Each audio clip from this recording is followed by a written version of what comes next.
Hello good morning, welcome back to my channel. ಇವತ್ತು ನಾನು popcorn bale ಯಾವ ಥರ ಮಾಡೋದು ಅಂತ ತೋರಿಸ್ತಾ ಇದ್ದೀನಿ. ಬನ್ನಿ ಹಾಗಾದರೆ ಅದರ ಇಂಗ್ರೀಡಿಯೆಂಟ್ಸ್ ಮತ್ತು ಮಾಡೋ ವಿಧಾನ ನೋಟ್ ಮಾಡಿಕೊಡಿ. ಪಾಪ್ಕಾರ್ನ್ ಬೇಲ್ ಮಾಡೋದಕ್ಕೆ ನಮಗೆ ಬೇಕಾಗಿರೋ ಸಾಮಗ್ರಿಗಳು: popcorn, save,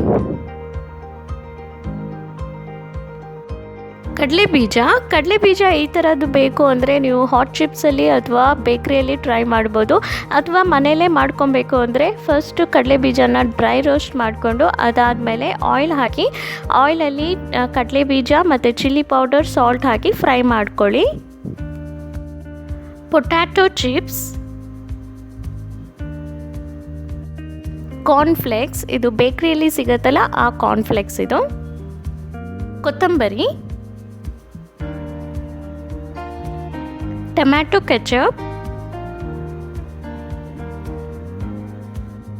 so popcorn bhel ಮಾಡೋದು ಸ್ಟಾರ್ಟ್ ಮಾಡೋಣ. ಫಸ್ಟಾಗಿ ಪಾಪ್ಕಾರ್ನ್ ಮಾಡೋದಕ್ಕೆ ಈ ಥರ ಪಾಪ್ಕಾರ್ನ್ ತೊಗೊಳ್ಳಿ. ಅಂದರೆ ಇದನ್ನು ಯಾಕೆ ತೋರಿಸ್ತಾ ಇದ್ದೀನಿ ಅಂದರೆ ಯಾವುದೇ ಥರ ಫ್ಲೇವರ್ದು ತೊಗೊಬೇಡಿ, ಪ್ಲೇನ್ ಬಟರ್ ಪಾಪ್ಕಾರ್ನ್ ತೊಗೊಳ್ಳಿ. ಸೊ ಫಸ್ಟಾಗಿ ಗ್ಯಾಸ್ ಆನ್ ಮಾಡಿಕೊಂಡು ಕುಕ್ಕರ್ ಇಟ್ಕೊಳ್ಳಿ. ಅದರಲ್ಲಿ ಕುಕ್ಕರ್ ಬಿಸಿ ಆದಮೇಲೆ ನಾವು ತೊಗೊಂಡಿರೋ ಪಾಪ್ಕಾರ್ನ್ ಪ್ಯಾಕೆಟ್ನ ಎಲ್ಲ ಇದರಲ್ಲಿ ಹಾಕ್ಕೊಳ್ಳಿ. ಇವಾಗ ಲಿಡ್ ಕ್ಲೋಸ್ ಮಾಡಿ ಇಟ್ಬಿಡಿ. ಸೊ ಈ ಥರ ಪಾಪ್ಕಾರ್ನ್ ರೆಡಿ ಮಾಡ್ಕೊಂಡು ಇಟ್ಕೊಳ್ಳಿ.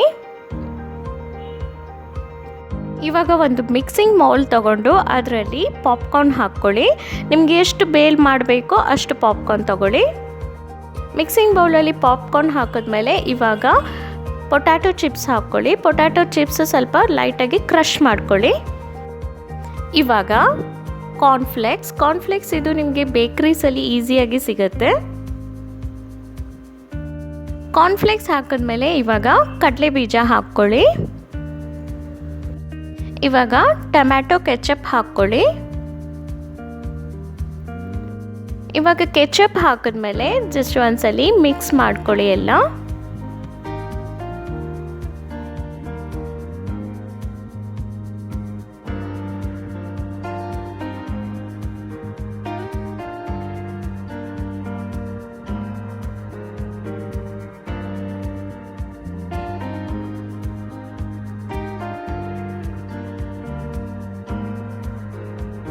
ಇವಾಗ ಚೆನ್ನಾಗಿ ಮಿಕ್ಸ್ ಮಾಡಾದ್ಮೇಲೆ ಫೈನಲ್ ಆಗಿ ಸೇವ್ ಮತ್ತು ಕೊರಿಯಾಂಡರ್ ಹಾಕಿ ಚೆನ್ನಾಗಿ ಮಿಕ್ಸ್ ಮಾಡ್ಕೊಳ್ಳಿ.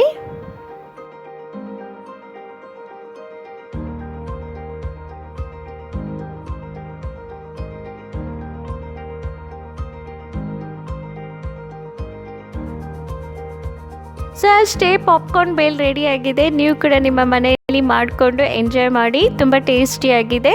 ಸೊ ನನ್ನ ರೆಸಿಪಿ ಇಷ್ಟ ಆದರೆ ನನ್ನ ಚಾನಲ್ನ ಲೈಕ್, ಶೇರ್ ಆ್ಯಂಡ್ ಸಬ್ಸ್ಕ್ರೈಬ್ ಮಾಡೋದನ್ನು ಮರಿಬೇಡಿ. Thank you for watching. Bye.